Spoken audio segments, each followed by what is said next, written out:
বন্ধুরা, এই ভিডিও শুরু করার আগে একটা কথা বলবো যে ব্যাকগ্রাউন্ডে যে নয়েজটা আসছে তার জন্য তোমাদেরকে সর্বপ্রথমে সরি।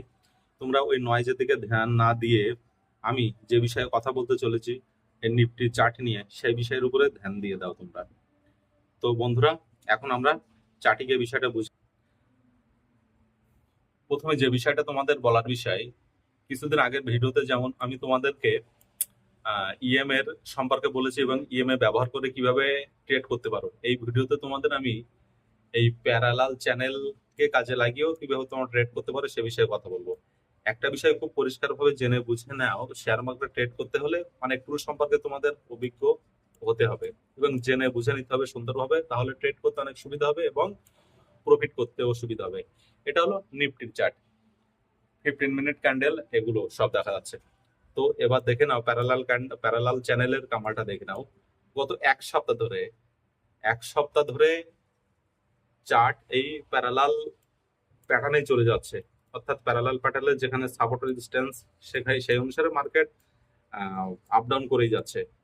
প্রথমে এখানে দেখো প্যারালাল চ্যানেলের ভিতরেই আছে, এটা 15 মিনিটের ক্যান্ডেল।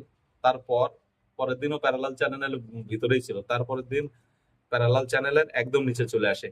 তারপরে এইভাবে চলতে চলতে 6 নম্বর দিন প্যারালাল যে চ্যানেলটা সেটা ব্রেক করে মার্কেট উপরে যাওয়ার চেষ্টা করে, অর্থাৎ প্যারালাল চ্যানেলের এখানে আপার লেভেল ছিল 24,043-এর লেভেল।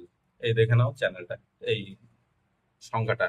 এখন এখানে প্যারালাল চ্যানেলের উপরে ব্রেকআউট করে মার্কেট উপরে গিয়ে সাস্টেন করার চেষ্টা করে, কিন্তু মার্কেট আবার নিচে চলে আসে। সেদিন প্যারালাল চ্যানেল উপরেই ছিল, কিন্তু তার পরের দিন অর্থাৎ গত বৃহস্পতিবার মার্কেট প্যারালাল চ্যানেলের নিচে গ্যাপ ডাউন হয়ে যায়, ও প্যারালাল চ্যানেলের ভিতরে গ্যাপ ডাউন হয়ে যাওয়ার পরে মার্কেট সেখানে সাস্টেন করে প্যারালাল চ্যানেলের যে সাপোর্ট লেভেল 50%, সেখান থেকে মার্কেট সাপোর্ট নিয়ে উপরে যাওয়া শুরু করে এবং প্যারালাল চ্যানেলের উপরে সাস্টেন হয়ে যায়।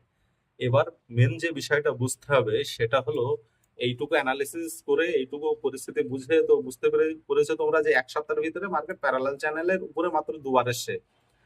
এই গত বুধবার যেটা এসেছিল সেখানে সাস্টেন করে আবার তার পরের দিন নিচে চলে এসে।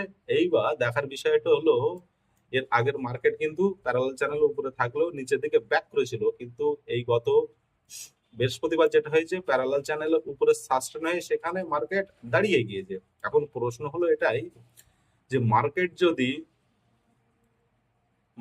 যদি এই কথাটা খুব মনোযোগ দিয়ে শুনে না আমার ট্রেডার বন্ধুরা, মার্কেট যদি 24,050-এর লেভেলে ওপেন হয় কিংবা সামান্য গ্যাপ ডাউন ওপেন হয়, গ্যাপ আপ ওপেন হয়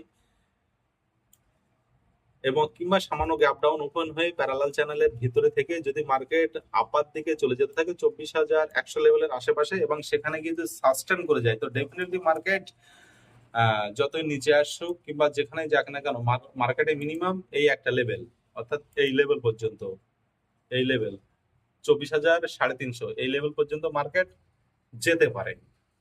এটার সম্ভাবনা বেশি থাকছে। এটা ফার্স্ট টার্গেট হতে পারে এবং সেকেন্ড টার্গেট যেটা হতে পারে সেটাও তোমাদের মার্কিং করে দেখাবো। এই লেভেলটা 24,584 এই লেভেল, এবার কিছুটা উপর কিংবা কিছুটা নিচে পর্যন্ত হতে পারে, সেটা পরিস্থিতি অনুসারে দেখে বুঝে নিতে হবে। এই হলো প্রথম, মার্কেটের আপ ট্রেন্ডের ক্ষেত্রে এটা হতে পারে। এবং যদি মার্কেট সোজা প্যারালাল চ্যানেলের উপর ওপেন হয়ে কিংবা প্যারালাল চ্যানেলের ভিতর নিচে ওপেন হয়ে যদি এর ভিতরে মার্কেট সারাদিন চলতে থাকে, তাহলে প্যারালাল চ্যানেলের ভিতরে মার্কেট থাকতে পারে, সে সম্ভাবনাটা বেশি আছে। এখনো নিচের দিকে ব্রেক করবে না উপর দিকে ব্রেক করবে সে বিষয়টা এখনো পর্যন্ত অধরা আছে। তো বন্ধুরা, এটাই প্যারালাল চ্যানেলের কামাল। এরপরে অন্য ভিডিওতে এই বিষয়ে আরো বিস্তারিত তোমাদের জানাবো। এখন শুধুমাত্র বেসিক কিছু নলেজ নিয়ে তোমাদের সাথে কথা বলছি।